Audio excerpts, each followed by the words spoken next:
नमस्कार, welcome to the study forum. मैं श्रीकांत और आप देख रहे हैं GNA global news and analysis. देखिए, पड़ोसी देश हमेशा भारत के साथ मजबूत संबंध बनाकर रखना चाहते हैं। नेपाल, भूटान, श्रीलंका, मालदीव सभी देश के नेता सबसे पहले भारत आते हैं। लेकिन बांग्लादेश में जब से सत्ता परिवर्तन हुआ है तब से वहां के अनचाहे किंग मोहम्मद यूनुस ने भारत को इग्नोर कर बाकी सभी देशों से मेलजोल बढ़ा लिया। पाकिस्तान से लेकर पश्चिमी ताकतों तक सभी से संपर्क किया, लेकिन भारत से दूरी बनाए रखी।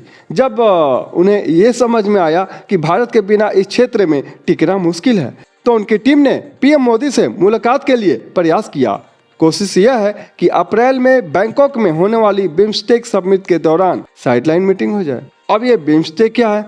देखिए, BIMSTEC bay of Bengal initiative for multi sectoral technical and economic cooperation 1997 में बना क्षेत्रीय संगठन जिसमें भारत, बांग्लादेश, श्रीलंका, म्यांमार, थाईलैंड, नेपाल और भूटान शामिल है। भारत के जो पड़ोसी देश है, ठीक है। क्षेत्रीय व्यापार, सुरक्षा और आर्थिक विकास को बढ़ावा देने के लिए बनाया गया है। आप देखे होंगे कि भारत एक सार्क बनाया हुआ था। इसमें इसके विफल होने के बाद भारत इसे मजबूती से खड़ा किया है, बिम्स्टेक को, ठीक है। अब वहीं पर भारत का जवाब समझाता हूँ।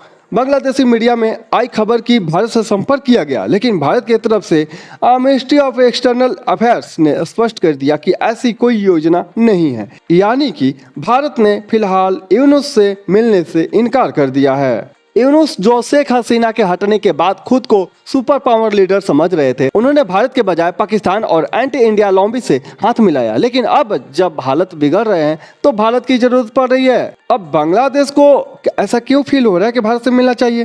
देखिए, उसकी जो मुश्किलें कुछ बढ़ रही है। जैसे भारत के साथ संबंध बिगड़ने से आर्थिक झटका लग रहा है ना।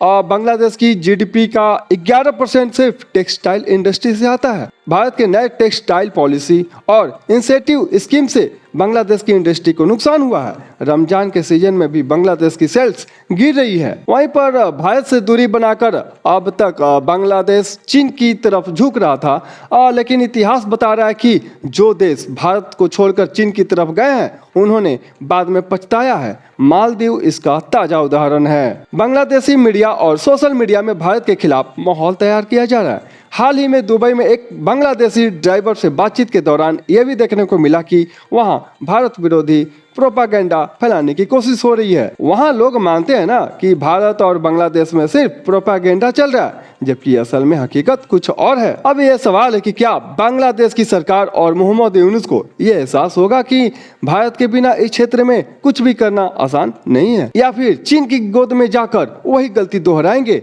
जो इतिहास में कई देशों ने की है? आपका क्या सोचना है? क्या भारत को बांग्लादेश से फिर से मजबूत संबंध बनाने चाहिए या अभी भी वेट एंड वॉच की नीति अपनानी चाहिए? कमेंट में बताएं। अगर आपको यह वीडियो पसंद आया तो लाइक और शेयर जरूर करें, और चैनल पे आप नए हैं तो सब्सक्राइब जरूर करें। धन्यवाद।